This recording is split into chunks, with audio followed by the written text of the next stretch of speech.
Hello friend, नमस्ते, प्रणाम। आज मैं आप लोग के बीच में बहुत ही प्यारा सा गीत लेके आई हूँ। अगर मेरा गीत पसंद आए तो आप लोग चैनल को सब्सक्राइब कर लेना और प्यारा प्यारा सा कमेंट जरूर करना कि आप हमारी वीडियो कहाँ कहाँ से देख रहे हैं।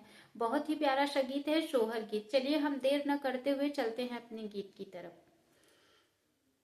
अरे अरे काली जामुनिया तो फरी के लाटक जाती हूँ, फरी के लाटक जाती हूँ हो पिया जामुनी तो और यही नजर भरी देखबई, नजर भरी देखबई हो।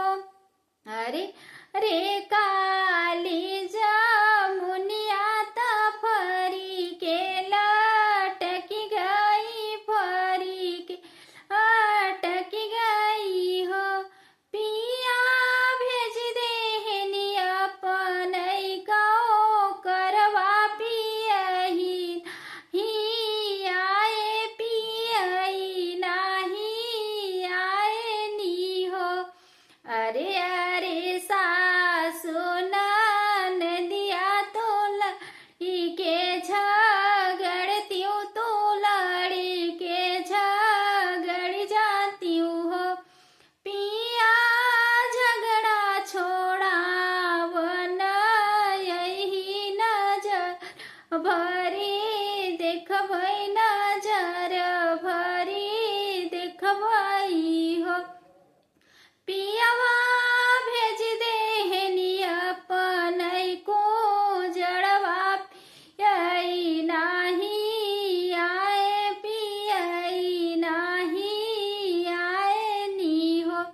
अरे अरे गोदी कलालनवा तो रोई सोरमा चवत्या, तो रोई सोरमा चवत्या नी हो पिया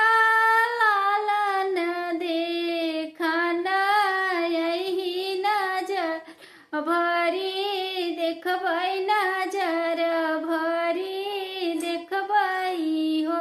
अरे गोदी कलालनवा तरोई सोरमा तरोई सोरमा चायनी हो पिया भेज देहनी अपन ड्राइवरवा पियई नाही आए पियई नाही आए नी हो। फ्रेंड, अगर मेरा गीत पसंद आए तो चैनल को सब्सक्राइब कर लेना और प्यारा प्यारा सा कमेंट जरूर करना कि आप हमारी वीडियो कहाँ कहाँ से देख रहे हैं।